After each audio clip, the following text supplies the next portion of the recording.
The Nintendo Wii was a console so packed full of shovelware that it was often hard to tell which games for the console were truly good and which games should have been included as a McDonald's Happy Meal toy. Obviously, when a Nintendo logo was on the box art, most of the time you couldn't go wrong. Even the titles that get kinda roasted by the internet nowadays, like New Super Mario Bros. Wii, were still mad fun to play. Besides that though, name recognition could only take you so far on the platform. Sega, for example, mostly had good titles on the console, like the well-received Sonic Colors, but they would simultaneously release some of the weakest Monkey Ball titles, or put their name on mediocre games like The Incredible Hulk. Yeah, I said it, I'm brave. Ubisoft released games on the Wii, but you see, these third-party companies weren't even on the lowest tier of the absolute cacophony of the tornado of absolute mess that the Wii truly contained. Look, the Wii was a rough time, okay? I mean, only since the NES had there been such a console with a wide array of shovelware. There were games like Ninja Breadman, which came off more like a drunk college student's thesis than an actual game. Then there was the endless field of minigame compilations.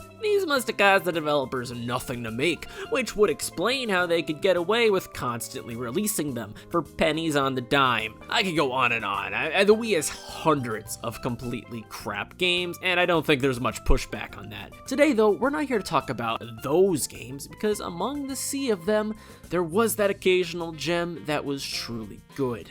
See, the fact that the Wii had this wave of trash meant that when a game developer had actually taken the time and care to put love and attention into a game, they would often get completely sidetracked or ignored.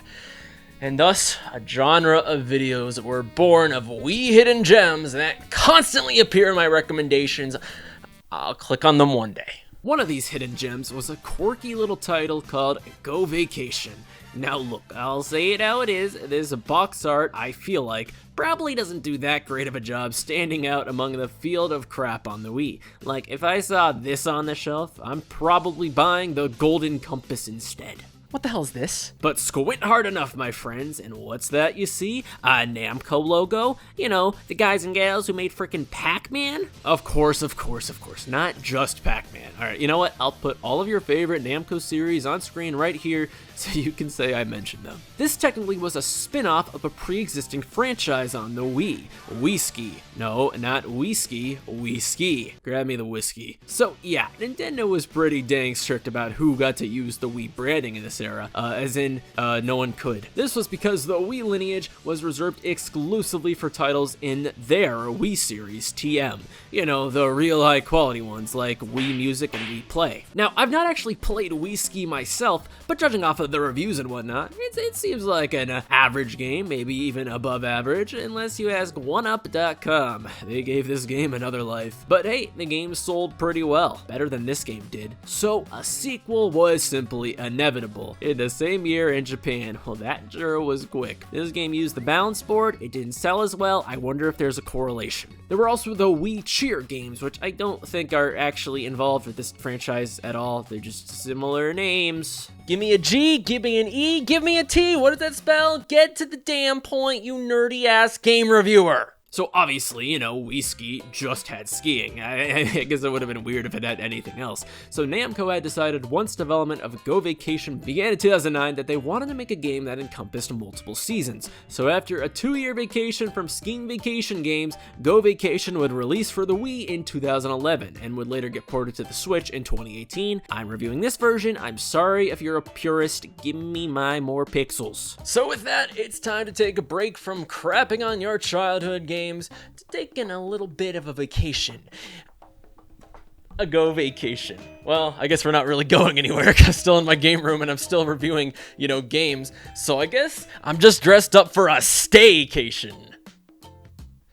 Yeah, that was a lot funnier in my head. Booting up the game, we are immediately met with what I assume was supposed to be a comprehensive meme maker system that was cancelled after Nintendo sent Bandai Namco a cease and desist letter. No Wiis, no me's, no fees. The closest avatar I could find that represented me was under the father category. Do I look like some kind of dad to you? The game then shows you a compilation of all the games that you're going to play throughout the adventure. It feels like a commercial for a game you already purchased. You got the hard part out of the way, Namco. Stop trying to convince me. So here's the general rundown on Go Vacation. Vacation. There are 4 resorts: Marine, City, Mountain, and Reused Assets. Essentially what you do is traverse these resorts to play their minigames, of which there are a combined 50. 50 minigames? You better believe it. After playing each minigame, you get a stamp. You don't technically need to win the minigames to get the stamp, all you have to do is just play it, period, which comes in handy for some of the games in this collection. At first, you're simply locked to the Marine Resort, but after you make your,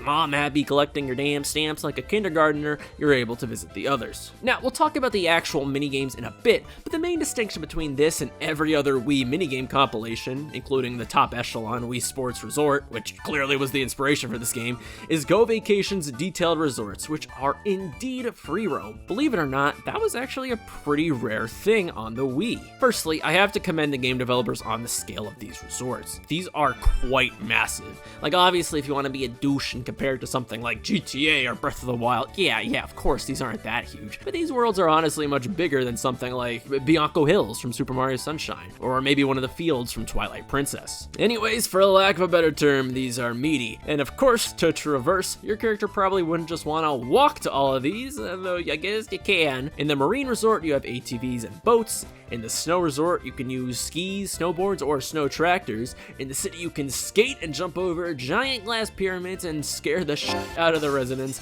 And in the mountains, you can either ride a horse or drive a car. There are no shortage of reasons to explore all of these areas endlessly. You can pop balloons and pollute the world with pieces of torn up balloon plastics, collect treasure chests that have more clothes for your avatar, and you can take pictures of the local animals for your picture book. Now, to me, it sometimes was very apparent they ran out of ideas for creatures that made sense, like when it came to the city. I mean, how many of you have ever been to a city where there's just a giant elephant standing around?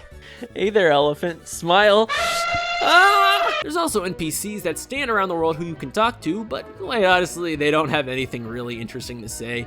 I appreciate developers trying to add some sauce to the world, and I guess there's some lore that comes with this. Points for effort, but really, who cares? The open world here and all the possibilities and nooks and crannies you can explore far and away puts this game on a league of its own in comparison to all the other minigame compilations of the time. However, while it's tempting to just pop off and want to praise the developers, this isn't a perfect system. Now, I complained about this in my LEGO City Undercover review, but I really take issue with the fact that there's just no music at all when you're walking around the world. In fact, I thought my cartridge glitched at first or something. It's not like this is a flaw that literally ruins the experience or anything, since at least it makes it easier to just be like, alright, I'm gonna listen to some podcasts or JeffCompass videos, but it's also just a glaring omission. Like, you can argue that this is supposed to be immersive or whatever, so having actual music playing would be weird. I mean, you don't hear music while walking around the town in your own ears or anything. But you know what? I feel like it's even more bizarre to have this sprawling world with collectibles, minigames, and a lot going on, and here, nothing. Not even crickets. I think the developers made an oversight, because music in games usually gets the player excited and wanting to play the game more, and not, fall asleep. Occasionally you'll hear a crusty radio or some ambient noise or something, but by and large, get used to the sound of your own internal demons while playing this game, because that's all you're gonna be hearing. At least in the minigames there's music, but the game plays like 2 of the same songs for those, so if there's anything this game completely blows it at, it's definitely the audio. See, it's uncomfortable. I'd also say that the controls on the Switch version at least leave a lot to be desired for the player. I get that this game was heavily based around the Wii and its Wiimote, but I feel like they could have done more to adapt this to modern hardware. For instance, to drive a car, you press Y of all buttons, and to brake, you press B. The problem is that my corrupted gamer fingers kept wanting to press the trigger button, since, every game since the Stone Ages, from 2008 uses them to drive. So often, I just keep failing and embarrass myself in front of all the citizens who are probably laughing at me. Now, graphically speaking, I'm not gonna go too hard on this game. It's definitely not stunning, I'll put it like that. But this is a port of a Wii game, essentially, and if we take that into consideration, this is okay. The aesthetic itself doesn't feel too dated, but maybe that's just because everything on the Switch feels like it's from 2007 anyways, I don't know. The texture work is definitely a little crusty at points, but there are also moments where you can say, you know what? This resembles a video game. The most interesting part about the open world, at least if you're a nerd like me, is that there are Namco references littered everywhere. Of course, you get the casual normie stuff like Pac-Man, which is what I was personally popping off over, but there were even deep cuts like this sword from Soul Calibur, and I was unable to find a comprehensive list of Namco references, so I'm sure there were dozens more that I didn't get or didn't take the time to research. But if you're a Namco fanboy, this is the game for you if all you care about is seeing your favorite game be referenced and not actually, playing said games. So yeah, the world itself is pretty charming and quite memorable. There's some special moments to be had here. Like, I was in awe when I found this ether mine just hiding off to the distance in the snow map. I don't even think there was anything to do here, but I'm just a sucker for these moments. You can also play this game with your friends who show up throughout the world as characters just itching to talk to you. Now, this was sort of a challenge, as not a single person in my friends list, or just people I generally know who play video games, had owned this game or probably even heard of this game. But the game developers came up with a solution? So you see this guy here, some weirdo named Greg Cubed. He doesn't even own this game, but the game for some reason made his me appear and let the ghost of his bot follow me and play select minigames. Oddly enough, friends who I actually play Switch games online with, like NinjastarCompass, never showed up at all, so I have no clue how the game determines it. There was also, yeah. So don't worry, me and my pal Greg had a fantastic time together. We ate food, we did activities, he watched me do activities. Greg, why don't you tell the lovely audience how your experience on Go Vacation was? It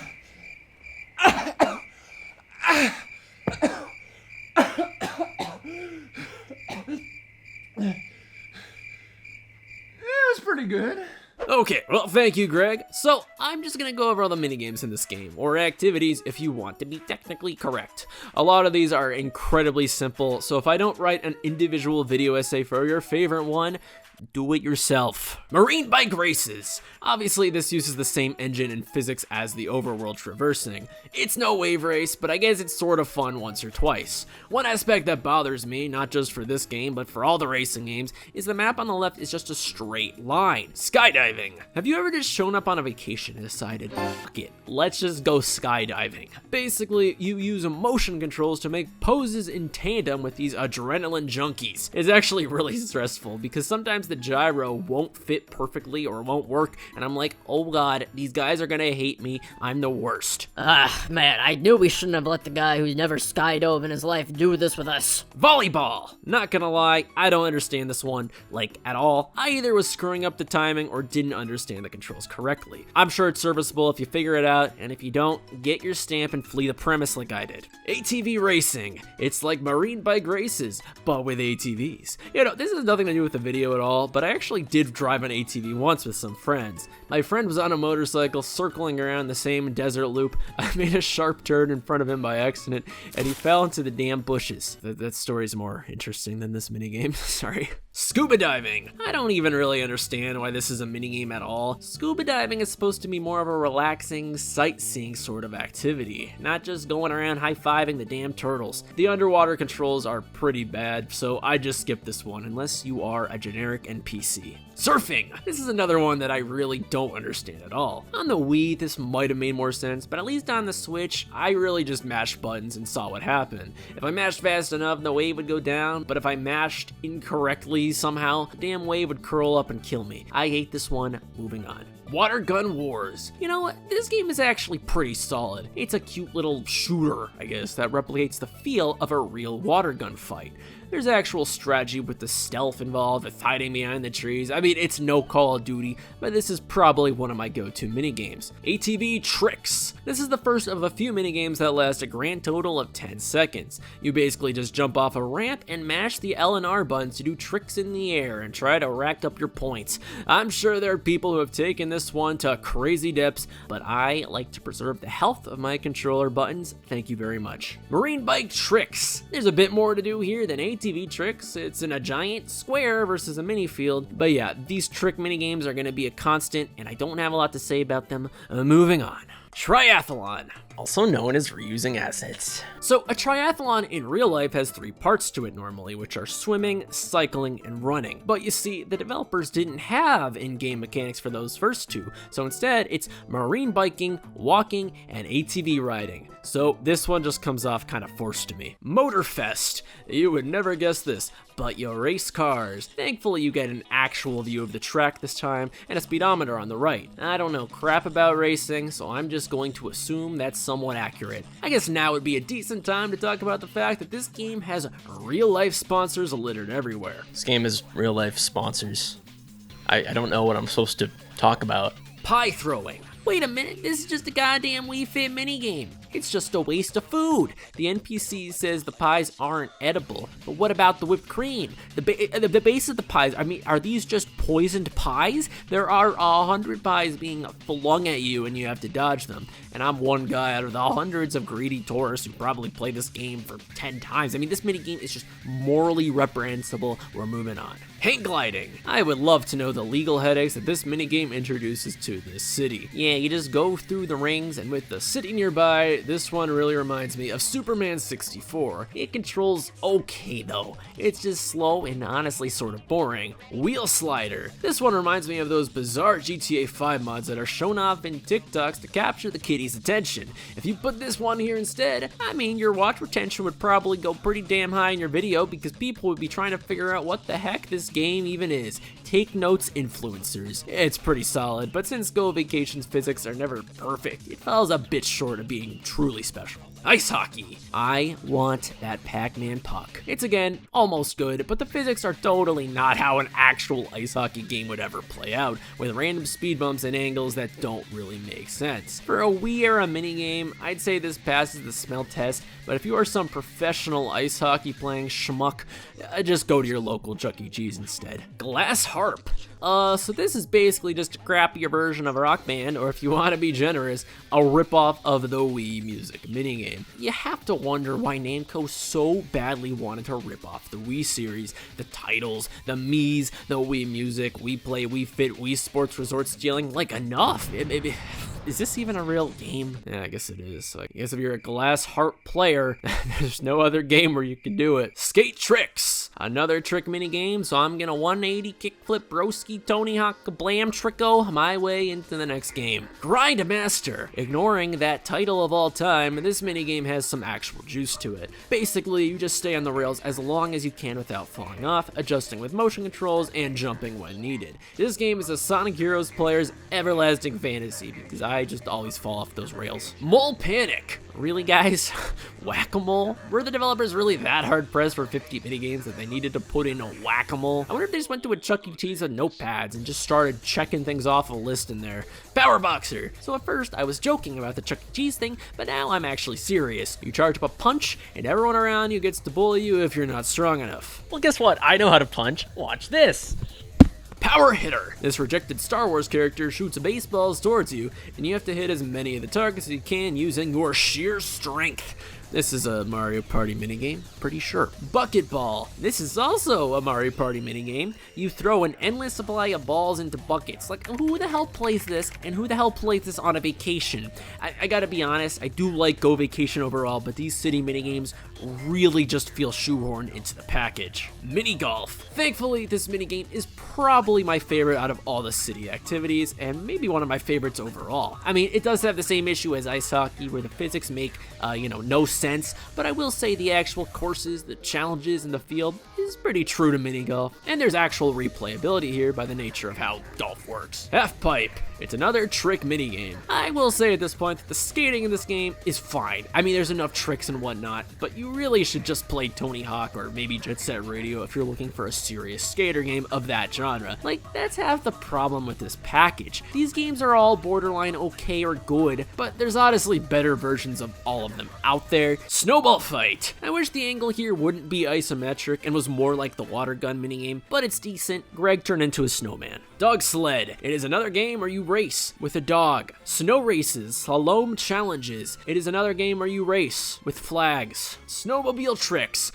Okay, let's talk. Yes, I know there's a lot of repetition here, whether that be the races or the tricks, and sure, it's a bit disappointing since you'd hope with 50 there would be more variety. Now, I feel like there's at least enough in terms of the physics and maybe the enjoyment of having different sceneries, so the repetition isn't some game-ruining decision or anything, but I wouldn't blame anyone from wishing there was a bit more here. I'm not necessarily mad, I guess, I'm just hurt. Snow tubing. So this activity is less so snow tubing and more human bowling. This might be the biggest pain in the ass to set up. Unfortunately, I find the tube controls to probably be the worst of all the vehicles, so I don't see myself going back to this one anytime soon. Snowmobile races. Yep, you know the drill by now, but just to say something different here, I'm a bit disappointed by how bland some of these initial racetracks are. There are more tracks and courses for most of the minigames, as well as additional bonus modes, and some of these get really in depth, so it's not like all of these tracks are this bland, but it just means the player's first impressions for some of these is that this minigame might be really boring,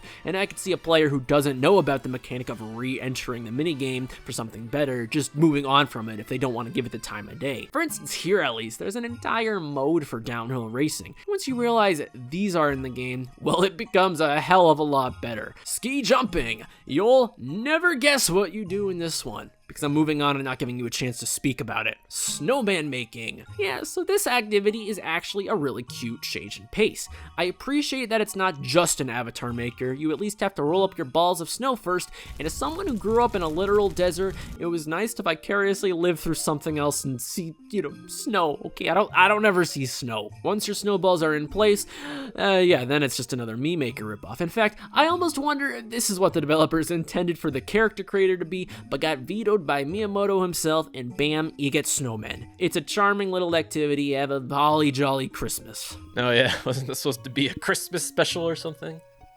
What are you looking at? I'm so not like him. Anyway. Let's talk about Luigi's Mansion 2 again. Mogul. I don't know why this is called mogul. I don't even know what that word means. But I guess they had no synonyms for skiing stunts, because that's all this is, except it's now bumpy. Ice fishing. Unfortunately, this has to be one of the worst minigames in this entire collection. You go around a pond where you're tasked with sawing the ground, and then try to reel in a fish. This might have been more interesting to me if you had indications on the ground where the fish were, but you literally are supposed to just dig a hole at any point, at random, and then you get different results. So there's no stakes or strategy, it's just kind of all luck. I'd stick to Club Penguin fishing. And with that, we have one more resort that we have an obligation to check out. The mountainside. You ever just go on vacation, you just have those last few days where you're dreading flying or driving back. You get kind of sad even 2 or 3 days out, and makes it kind of hard to even enjoy the rest of the vacation because you just have that overwhelming feeling of, I gotta get back to this. Yeah, this game is not really like that. I'm kind of just excited to be done playing it. Tennis! I don't know why I was so excited there. It's just tennis. Now, I know there's a whole crowd of people out there who are really into tennis games, but since I personally have never cared, it's hard for me to give you a serious opinion on whether this one minigame is actually worth a damn. Horseback riding. Oh, so now we're ripping off another Wii Play minigame.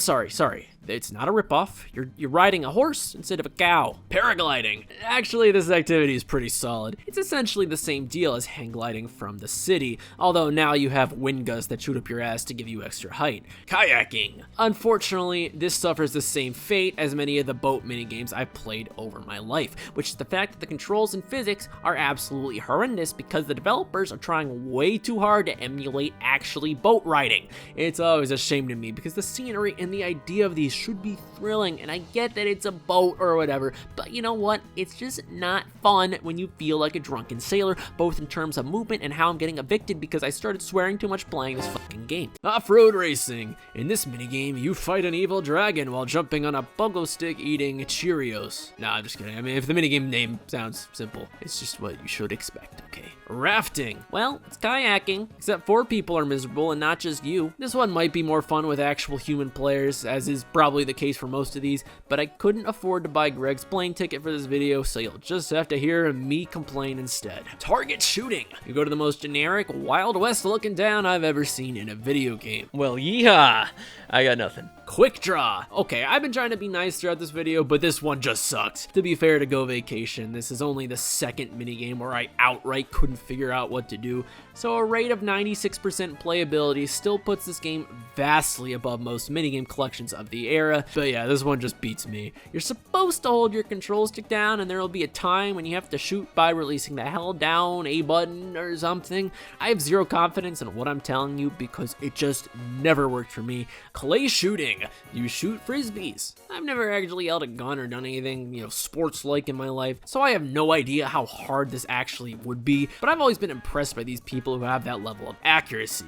I can't even type a script this long without making 100 typos. Moving on to the next one. Rifle shooting. Gee, for a rifle shooting minigame, this sure seems awfully similar to, Go Fish. Yeah, you just match up the cards, what the heck? I guess I'm glad for a minigame with this title, there's nothing more scary that's going on in the game, but I have to imagine for some enthusiasts of this sport that this is a complete letdown. Now, for those of you at home who are counting, that's 44 minigames, but that's not 50 like the box art said, and this just kept bothering me, so I had to do my own sort of research to figure out the mystery of those lost 6 minigames that aren't lost. I'm just being dramatic. Firstly, sword fighting and dancing were removed in the Switch version. These apparently required the Wii Motion Plus accessory. The Go Vacation wiki, which actually exists, says these were cut due to this, but aren't the Joy-Cons supposed to be more accurate than the damn Wiimote? I guess I'm not too upset about not being able to play a game where you just dance, but it sort of makes the back of the box saying there are 50 activities a damn lie. But still, this wasn't a satisfying enough answer for me, since that still meant we had 4 outstanding games I hadn't found. I don't know if these counted, but there are sort of these fetch quest missions in each world that I had found. The one I had played the most specifically was in the city. Basically, the game would show you an NPC and you have to track them down in 2 minutes. And get this, without showing any indicator of where they are on the map once it starts. I don't know if I was missing something, and maybe if I had been more of a veteran player of this game, this would have been more fun, but I spent so much time trying to find the characters in these that in fact, this easily had to be the minigame I spent the most time on. But whatever, let's just call the fetch quests 4 minigames. So if that's what the number of 50 is referring to, and we subtracted 2 games that were cut, then I believe everything is accounted for. But even then, the box art says 50. So Namco, for punishment for lying, you gotta make Pac-Man World Repack 2. Seriously, okay, this is a side tangent.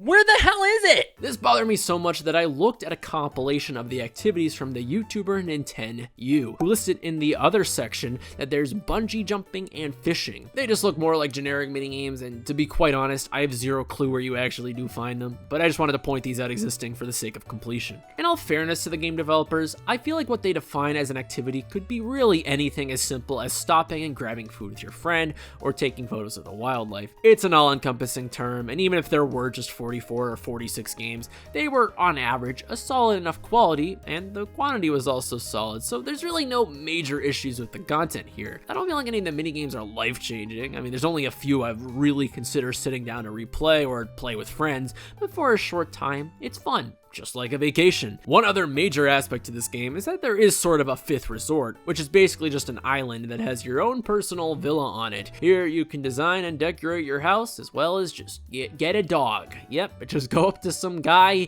and he just gives you a dog, no paperwork, no adoption, frick it, why not? In your cabin, there's a pretty detailed system where you can move around your furniture, Animal Crossing style, as well as unlock more of it. And for the true Go Vacation fans out there, there's a lot of sets you could unlock, more than actual furniture stores probably have in real life. This isn't for me, but I could see this being a total draw to the game. It's not every third-party Wii game that has its own wiki or active Reddit. This game has an actual community behind it, and I can actually see why. It's flawed, I don't think anyone's really gonna dispute that, but this is a game that I feel like is just baseline good, or at worst, above average. There's really something to the idea here that you have with this sprawling world with plenty of activities and side quests and a vacation resort. And I feel like this is where Bandai Namco's years of gaming expertise comes into play, because this almost has the semblance of a game like called Penguin. It's nowhere near that, of course, just saying it has elements that make it feel like a community-driven experience and almost a bit of an RPG. It's sort of a shame that this game will probably just be overlooked and forgotten because it's some random title with no buzz behind it, but at the same time, it did fairly well on the Wii, and presumably the Switch, and honestly, I'm just gonna say it, this is a better experience to me than Wii Sports Resort or Wii Sports. I know that's a hot take, but look, you get a whole hub world to explore in, you can build a village, you get a dog, you have more minigames. It's really expansive. And look, if this was titled Wii Sports Resort, y'all would be popping off in the streets over this game. So give it a chance. It's not gonna change your life, but people said that about Takis for me, and they changed my life. And that's another year of game reviews in the books. You know, I think I need to go on a bit of a road trip, clear my mind a little bit, you know, take some breaths and relax. Not in real life, in go vacation.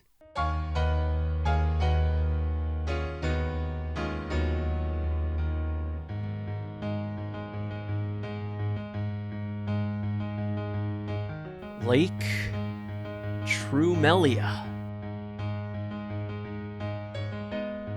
Is it time for that review? So I've been playing a lot of Xenoblade Chronicles 3 recently. It's a really, really good game that I might never beat because I have no time. The alpha system lends itself to sort of what the Xenoblade franchise does. Sometimes you'll be walking around and see a super high level enemy that you're not quite ready to go against yet. The game was announced as a potential RPG of the year contender against games like Xenoblade 3 and Elden Ring, and I thought that was ridiculous. Wait, Elden Ring's an RPG?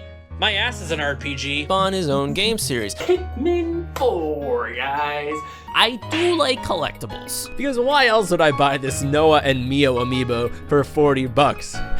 It's not like I'm a sucker or anything. So this is kind of the tragic tale of Sonic Heroes.